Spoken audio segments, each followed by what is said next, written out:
आप सभी को मेरा नमस्कार। आशा करती हूँ कि आप सब इस मुश्किल दौर का सामना बहादुरी और संयम से कर रहे होंगे और अपने अपने घरों में स्वस्थ और सुरक्षित होंगे। आज हम चर्चा करेंगे समावेशी शिक्षा हेतु निर्देशन पर। यह प्रकरण डीएलएड तृतीय सेमेस्टर के सैद्धांतिक विषय समावेशी शिक्षा एवं विशिष्ट आवश्यकता वाले बच्चों की शिक्षा निर्देशन एवं परामर्श से लिया गया है।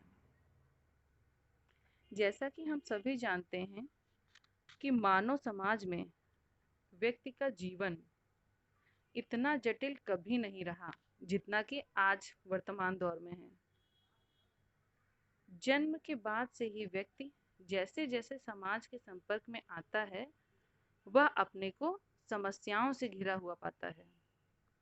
घर में, विद्यालय में, समाज में और अपने रोजाना के कार्यों में उसको किसी न किसी से निर्देशन की आवश्यकता का अनुभव होता है। अगर हम बात बच्चों की करें तो हम जानते हैं कि प्रत्येक बालक का एक यह अधिकार है कि वह अपना विकास अपनी क्षमताओं के अनुसार कर सके। शिक्षा का उद्देश्य सभी बालकों का सर्वांगीण विकास करना ही होता है। इसमें कुछ विशिष्ट आवश्यकता वाले बालक भी होते हैं और कुछ अपवंचित बालक भी होते हैं जिनको शिक्षा की मुख्य धारा से जोड़ने के लिए विशेष तौर पर निर्देशन और परामर्श की आवश्यकता पड़ती है।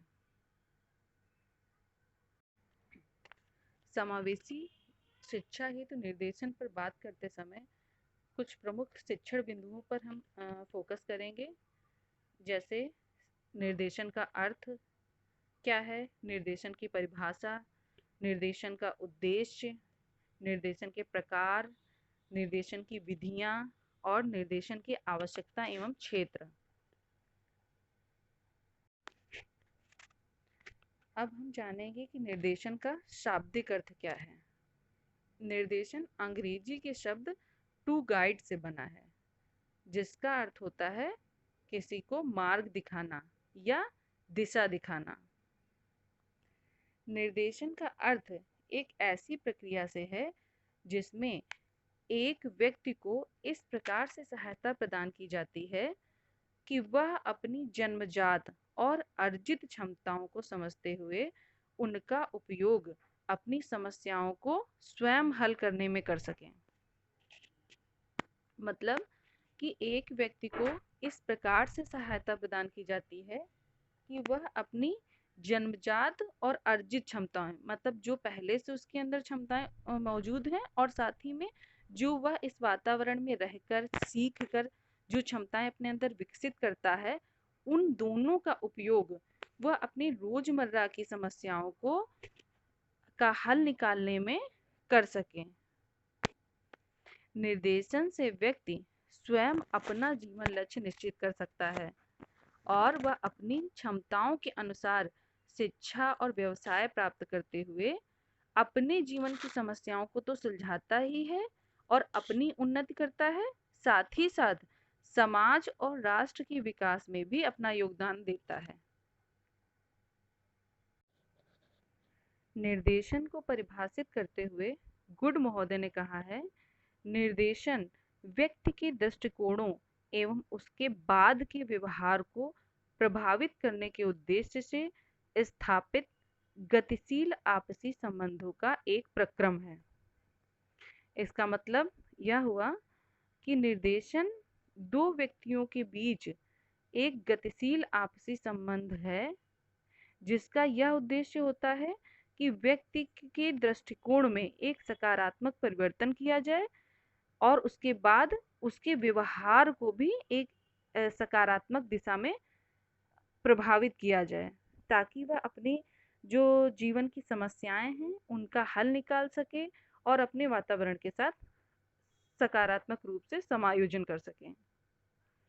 जेएम ब्रीवर के अनुसार निर्देशन एक ऐसा प्रक्रम है जो व्यक्ति में अपनी समस्याओं को हल करने में स्वयं निर्देशन की क्षमता का विकास करता है। ब्रीवर महोदय के अनुसार उन्होंने क्या कहा है कि निर्देशन एक ऐसा प्रक्रम है या एक ऐसी प्रक्रिया है जिसमें व्यक्ति में खुद ऐसी क्षमता का विकास करने का प्रयास किया जाता है कि वह अपनी समस्याओं का हल स्वयं से ढूंढ सके। स्किनर के अनुसार निर्देशन युवक को सहायता देने की वह प्रक्रिया है जिसके द्वारा वह स्वयं के साथ, दूसरों के साथ और परिस्थितियों के साथ समायोजन करना सीखता है। स्किनर की परिभाषा में मेन एम्फेसिस जो किया गया है वह समायोजन पर किया गया है कि निर्देशन की सहायता से कोई भी व्यक्ति अपने, दूसरों और परिस्थितियों के साथ अच्छे से समायोजन कर सकता है। जॉन्स के अनुसार निर्देशन एक प्रकार की व्यक्तिगत सहायता है जो एक व्यक्ति दूसरे को इसलिए प्रदान करता है कि वह अपने जीवन लक्ष्य निर्धारित कर सके, जीवन में समायोजन स्थापित कर सके और लक्ष्य पूर्ति से संबंधित समस्याओं को सुलझा सकें। इनकी परिभाषा काफ़ी व्यापक है। इसमें उन्होंने ये कहा है कि एक व्यक्ति दूसरे को सहायता प्रदान करता है। निर्देशन की प्रक्रिया में एक व्यक्ति दूसरे को इस तरह से सहायता प्रदान करता है जिससे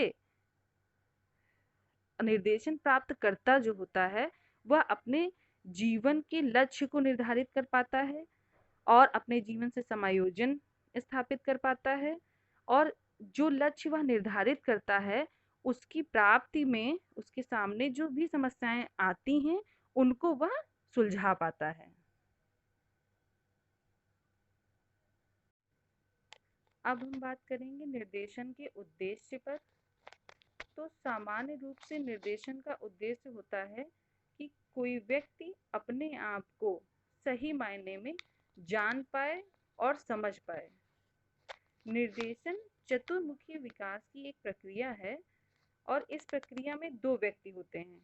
एक व्यक्ति होता है जिसे सलाह या सहायता दी जाती है और दूसरा व्यक्ति वह होता है जो यह सलाह, सहायता या निर्देशन देता है। चाइसोम ने निर्देशन के उद्देश्य को स्पष्ट करते हुए कहा है कि निर्देशन का उद्देश्य उन सजीव तथा क्रियात्मक निहित शक्तियों का विकास है जिनकी सहायता से व्यक्ति जीवन की समस्याओं को सुगमता तथा सामंजस्यपूर्ण ढंग से जीवन पर्यंत हल करने योग्य बनाए। मतलब निर्देशन का उद्देश्य सिर्फ वर्तमान की समस्याओं का निराकरण या हल निकालना नहीं है, बल्कि निर्देशन का उद्देश्य है कि व्यक्ति की स्वयं की जो अंतर्निहित शक्तियां हैं या क्षमताएं हैं उनको इस तरह से विकसित किया जाए कि वह भविष्य में आने वाली अपनी जीवन से संबंधित किसी भी समस्या को आसानी से हल कर सके, उसको इस योग्य बनाना है। स्किनर के अनुसार वर्तमान शिक्षा में निर्देशन का मुख्य उद्देश्य है प्रत्येक व्यक्ति को अपनी क्षमताओं, रुचियों और अवसरों के अनुकूल चुनाव करने में सहायता देना। शैक्षिक एवं व्यावसायिक निर्देशन के मैनुअल के अनुसार निर्देशन का उद्देश्य है व्यक्ति को अपनी शिक्षा, व्यवसाय, मनोरंजन और समाज सेवा से संबंधित कार्यों का चुनाव करने, उनकी तैयारी करने, उनमें प्रवेश करने और उनमें उन्नति करने में सहायता देना है। अब हम देखेंगे कि निर्देशन के कितने प्रकार होते हैं। निर्देशन का वर्गीकरण मनुष्य की समस्या तथा आवश्यकता के अनुसार किया जाता है। निर्देशन के जो मुख्य प्रकार हैं वो हैं व्यक्तिगत निर्देशन, शैक्षिक निर्देशन, स्वास्थ्य निर्देशन, सामाजिक निर्देशन एवं व्यावसायिक निर्देशन। सबसे पहले बात करेंगे व्यक्तिगत निर्देशन की। व्यक्तिगत निर्देशन का क्षेत्र जो होता है काफी व्यापक होता है क्योंकि इसमें एक व्यक्ति के संपूर्ण जीवन को शामिल किया जाता है। उसके जीवन में वैयक्तिक, सामाजिक दोनों पक्षों को व्यक्तिगत निर्देशन की परिधि में रखा जाता है। व्यक्तिगत निर्देशन व्यक्ति की व्यक्तिगत, संवेगात्मक और मनोवैज्ञानिक समस्याओं को हल करने के लिए दिया जाता है। व्यक्ति के संतुलित विकास में सहायता करने के लिए और छात्रों को अध्ययन से के संबंध में मार्गदर्शन करने के लिए भी व्यक्तिगत निर्देशन दिया जाता है। विभिन्न प्रकार के द्वंद्व, कुंठाएं, कुसमायोजन को कम करने के लिए और वातावरण के साथ एक अच्छा समायोजन स्थापित करने के लिए भी व्यक्तिगत निर्देशन दिया जाता है। छात्रों के विषय में अगर देखा जाए तो उनकी समस्याओं का ज्ञान कराने, उन्हें समुचित निर्देशन देने के लिए व्यक्तिगत निर्देशन दिया जाता है। छात्रों में संतुलित विकास में सहायता करने में और उनको अध्ययन के संबंध में मार्गदर्शन करने में, वातावरण के साथ उनका सामंजस्य स्थापित करने के लिए उन्हें व्यक्तिगत निर्देशन दिया जाता है। शैक्षिक निर्देशन क्या है? जोन्स ने बताया है कि शैक्षिक निर्देशन का अर्थ उस व्यक्तिगत सहायता से है जो छात्रों को इस कारण से प्रदान की जाती है कि वे अपने लिए उपयुक्त विद्यालय, पाठ्यक्रम, पाठ्य विषय एवं विद्यालयी जीवन का चयन कर सकें और साथ ही उनसे समायोजन कर सकें। शैक्षिक निर्देशन एक प्रक्रिया है जो व्यक्ति के शैक्षिक कार्यक्रम को विचारपूर्ण ढंग से नियोजन करने में सहायक होती है। शैक्षिक निर्देशन के लिए यह बहुत जरूरी है कि छात्र की मानसिक योग्यताओं, उसकी शैक्षिक क्षमताओं को ध्यान में रखा जाए। छात्रों की पारिवारिक पृष्ठभूमि, उसकी शैक्षिक उपलब्धि, उसकी रुचियों और क्षमताओं की जानकारी प्राप्त कर उन्हें आवश्यकता और परिस्थिति के अनुसार सहायता दी जाए। छात्रों को ज्ञानार्जन तथा अध्ययन की विधियां बताई जाएं। अब बात करेंगे स्वास्थ्य निर्देशन की। स्वास्थ्य निर्देशन का संबंध विशेष रूप से छात्र के स्वास्थ्य सुरक्षा संबंधी बातों से है। स्वास्थ्य निर्देशन का उद्देश्य छात्रों को स्वस्थ जीवन के महत्व के विषय में बताना है, साथ ही उनमें उत्तम स्वास्थ्य आदतों को विकसित करना भी है और उनके अंदर जो स्वास्थ्य को हानि पहुंचाने वाली आदतें हैं उनको छोड़ने के विषय में उन्हें परामर्श देना। साथ ही छात्र को प्राथमिक उपचार के विषय में जानकारी कराना और उनको ऐसे प्रशिक्षित करना कि वो प्राथमिक उपचार का उपयोग अपने जीवन में कर सकें। विशिष्ट आवश्यकता वाले बच्चों को विशेष सूचना प्रदान करना भी स्वास्थ्य निर्देशन के अंतर्गत आता है। साथ ही छात्रों को काम शिक्षा की स्तरानुकूल वांछित जानकारी प्रदान करना भी स्वास्थ्य निर्देशन के अंतर्गत आती है। सामाजिक निर्देशन। सामाजिक निर्देशन में छात्रों को सामाजिक संबंधों के विषय में निर्देशित किया जाता है। छात्रों को सामाजिक समायोजन के विषय में आवश्यक परामर्श दिया जाता है।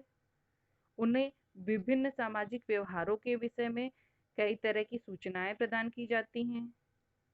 छात्रों को विद्यालय के सामाजिक जीवन का ज्ञान दिया जाता है ताकि वे अपने विद्यालय में समायोजन स्थापित कर सकें। साथ ही विद्यालय में होने वाले कई तरह के कार्यक्रमों के आयोजन को संगठित करने में भी छात्रों की सहायता की जाती है। व्यावसायिक निर्देशन। व्यावसायिक निर्देशन को व्यवसाय के चुनाव, उसके लिए तैयार होने, उसमें लगने और उसमें उन्नति करने में सहायता करने वाला प्रक्रम माना गया है। इसके अंतर्गत छात्रों को वे सुझाव दिए जाते हैं जिन्हें ग्रहण करके वे अपने भविष्य के लिए उचित व्यवसाय का चुनाव कर पाते हैं। व्यावसायिक निर्देशन में किसी छात्र को ऐसी सहायता दी जाती है जिससे वह एक उचित व्यवसाय का चुनाव कर सके और इसके लिए जरूरी है कि छात्रों को विभिन्न प्रकार के व्यवसायों के विषय में जानकारी प्रदान की जाए। साथ ही विभिन्न व्यवसायों के गुण दोषों की सूचना प्रदान की जाए, जिससे वह अपनी योग्यता और क्षमता, अपनी रुचि के हिसाब से एक सही व्यवसाय का चयन कर सके और उस व्यवसाय में उन्नति कर सके। छात्रों को विभिन्न व्यवसाय से संबंधित प्रशिक्षण केंद्रों की भी सूचना प्रदान की जाती है और इस प्रकार से उसको सहायता दी जाती है कि वह अपनी योग्यताओं और कुशलताओं को ठीक प्रकार से मूल्यांकन कर पाए और उस मूल्यांकन के आधार पर ही अपने लिए एक अच्छे और उचित व्यवसाय का चुनाव कर पाए। अब हम निर्देशन की विधियों पर बात करेंगे। निर्देशन 2 प्रकार की विधियों प्रयोग की जाती हैं निर्देशन में। वैयक्तिक संपर्क विधि है और दूसरी है सामूहिक निर्देशन विधि। वैयक्तिक संपर्क विधि या वैयक्तिक निर्देशन विधि में निर्देशन एक समय में केवल एक व्यक्ति को दिया जाता है। वैयक्तिक निर्देशन के अंतर्गत स्वास्थ्य संबंधी एवं घरेलू समस्याओं, मनोवैज्ञानिक समायोजन, सामाजिक समायोजन, अवकाश एवं मनोरंजन संबंधी समस्याओं को शामिल किया जाता है। इसका क्षेत्र काफी व्यापक होता है क्योंकि इसका संबंध व्यक्ति के जीवन की विभिन्न समस्याओं के निदान और उपचार से होता है।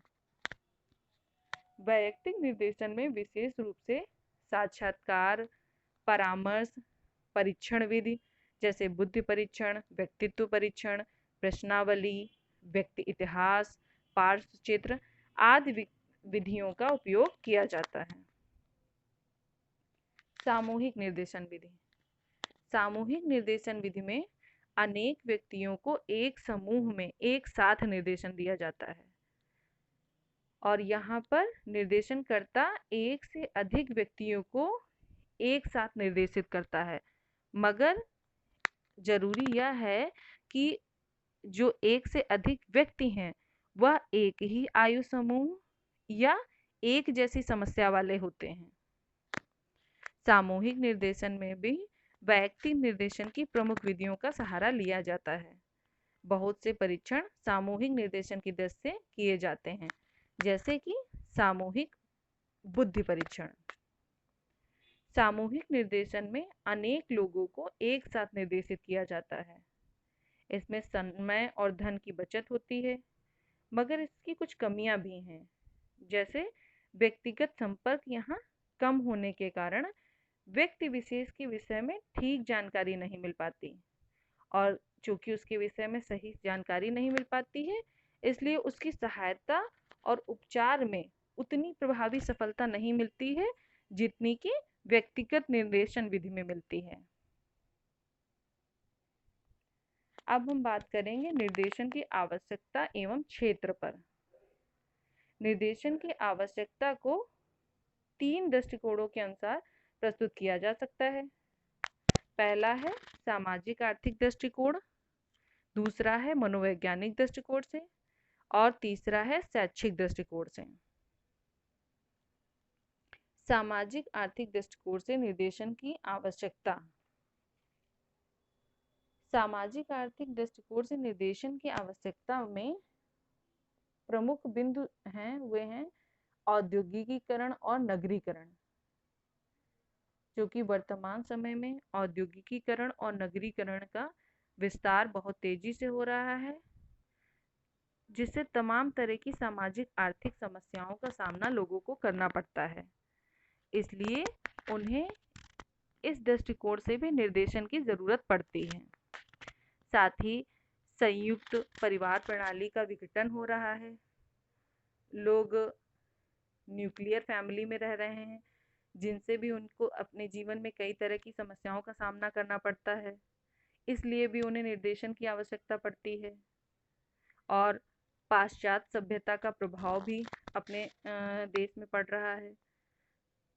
सामाजिक मूल्य बदल रहे हैं, नैतिक और धार्मिक परिवर्तन भी हो रहे हैं, जिससे अनेक तरह की समस्याएं व्यक्ति के सामने आ रही हैं।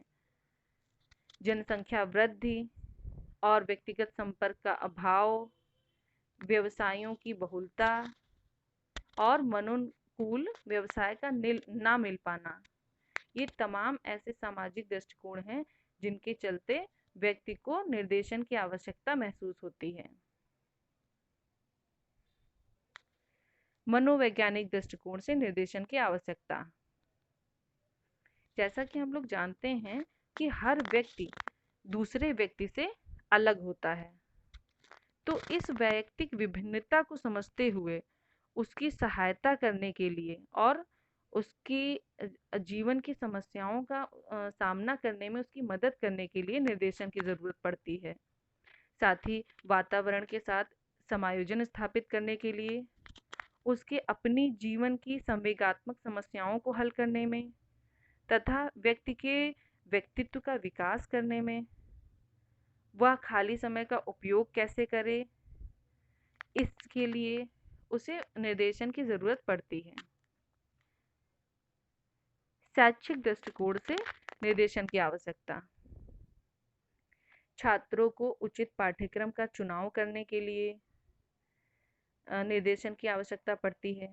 साथ ही विद्यालय में अपव्यय और अवरोध कैसे रोका जाए, इसके लिए भी निर्देशन की ज़रूरत। विद्यालयों में बढ़ती छात्र संख्या, अनुशासनहीनता की समस्या, विद्यालय में छात्रों के समायोजन की समस्या आदि ऐसी कुछ बिंदु हैं जिनके कारण शैक्षिक दृष्टिकोण से भी निर्देशन की आवश्यकता को महसूस किया जाता है। इसी के साथ आज के टॉपिक पे यहीं अपनी चर्चा को समाप्त करती हूँ और आशा करती हूँ कि आप लोगों के लिए यह वीडियो लाभकारी रहेगा। धन्यवाद।